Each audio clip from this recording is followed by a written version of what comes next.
Right now, your brain is doing something impossible. It's creating an entire world that doesn't exist.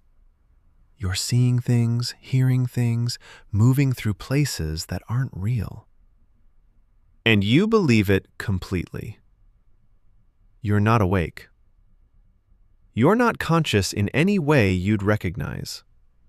And yet, inside your head, you're more alive than you've ever been. This is a dream. And the thing science just figured out is that your dreaming brain might be doing something your waking brain can never do. For most of human history, dreams were serious business. They were messages, divine signals, a window into something beyond the everyday. Shamans interpreted them, prophets built religions around them, civilizations made decisions based on them. Then science arrived, and it said, "No, you're wrong. Dreams are nothing. They're random noise.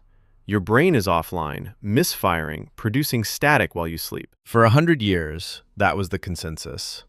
Dreams meant nothing. They were your brain's version of a screensaver. But here's what's fascinating. That answer never quite sat right. Because if dreams are just noise, if they're meaningless hallucinations your brain creates when the lights are off, then why does every culture throughout history treat them as sacred? Why does your brain spend 6 to 8 hours every night on an activity that accomplishes nothing? In the 1950s, a researcher named Eugene Azarinsky made an accidental discovery. He was studying infants, watching their sleep patterns, when he noticed something odd. Every 90 minutes or so, something changed. The baby's eyes started moving beneath closed eyelids. Back and forth. Rapid. Jerky. At first, Azarinsky thought the baby was waking up, but the baby stayed asleep. The body was still, only the eyes were moving. He called it REM sleep. REM stands for rapid eye movement. And when Azarinsky woke people up during REM sleep and asked them what was happening, they all said the same thing. I was dreaming. The most vivid dream. So now scientists had a marker, a way to catch dreams in action. They could study what happens to the brain during this strange state. And what they found was shocking. Your brain during REM sleep is not offline. It's not in standby mode. It's lit up. Intensely. Parts of your brain that are quiet during waking life explode with activity. Your visual cortex fires as if you're looking at something.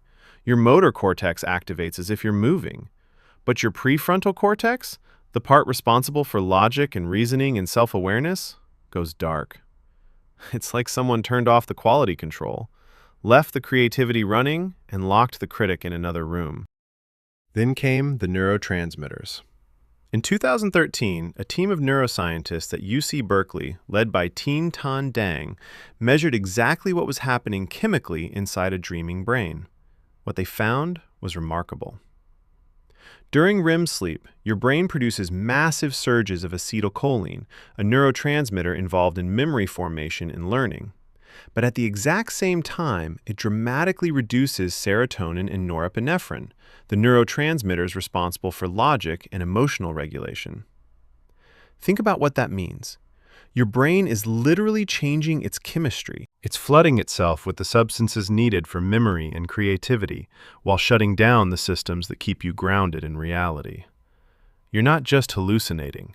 You're chemically primed to believe those hallucinations, to accept impossible things as true, to experience wild narratives as absolutely real. Your waking brain would reject this, but your dreaming brain is designed for it. It's designed to believe. Quick pause. If you're enjoying deep dives into the science behind everyday mysteries, consider subscribing. It really helps the channel, and we've got a lot more videos like this coming. Now, here's where the story gets even stranger. For decades, neuroscientists assumed dreams were a side effect of something else happening, like the noise a hard drive makes while it's organizing files. But in 2010, neuroscientist Matthew Walker at UC Berkeley published research that changed everything.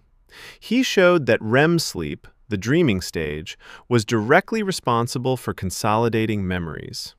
But not all memories, not facts or dates or things you studied for a test.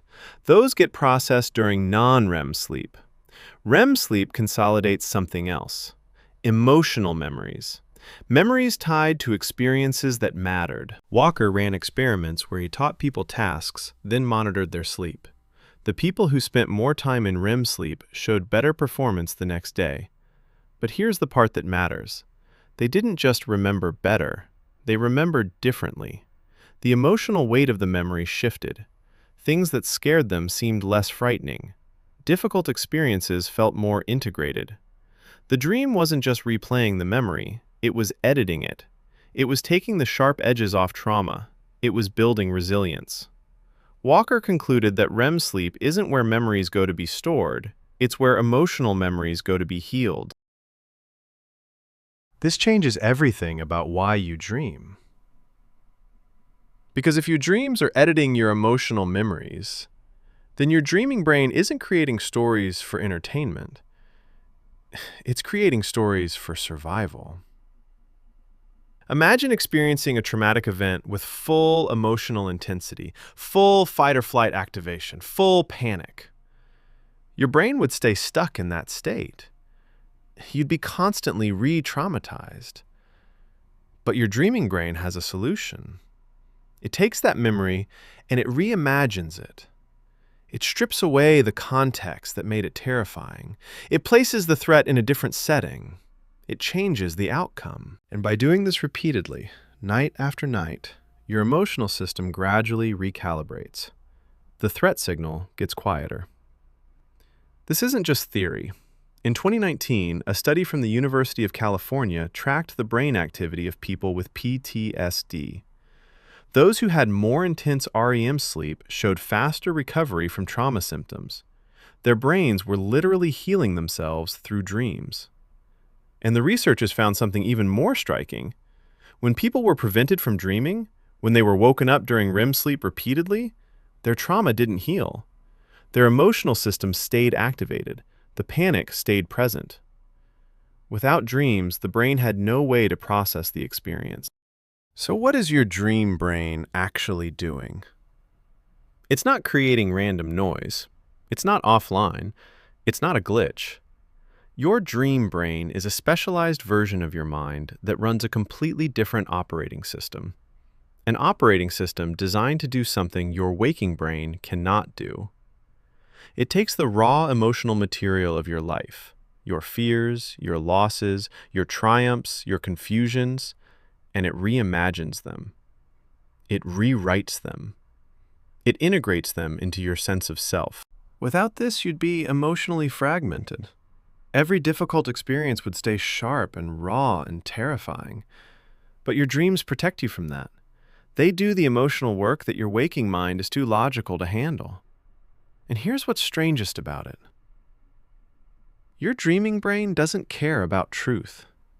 It doesn't care about what actually happened. It will create elaborate, impossible scenarios, change the laws of physics, mix memories from different times and places, all in service of one thing: processing how you feel. Your dreaming brain is not interested in facts. It's interested in meaning. Right now, your brain is spending a third of your life in an altered state of consciousness that most people dismiss as meaningless. You wake up and you say, it was just a dream. But while it was happening, your brain was doing work that nothing else in your life accomplishes. It was healing trauma. It was integrating experience. It was turning the raw chaos of being alive into something emotionally coherent. It was keeping you sane. The next time you wake from a dream, when that experience starts to fade and you think, that was weird, that was meaningless, remember this. Your brain was trying to tell you something. Not a message from the divine, not a prophecy, something more important. A reminder that you survived something. A reframing of something that hurt. A way of saying, I'm processing this. I'm integrating this. You're going to be okay. Your dream brain has been doing this every single night for your entire life, and it will keep doing it until you die. In a way, your dreams are the most important conversations you have with yourself, the ones your waking mind is too busy to listen to.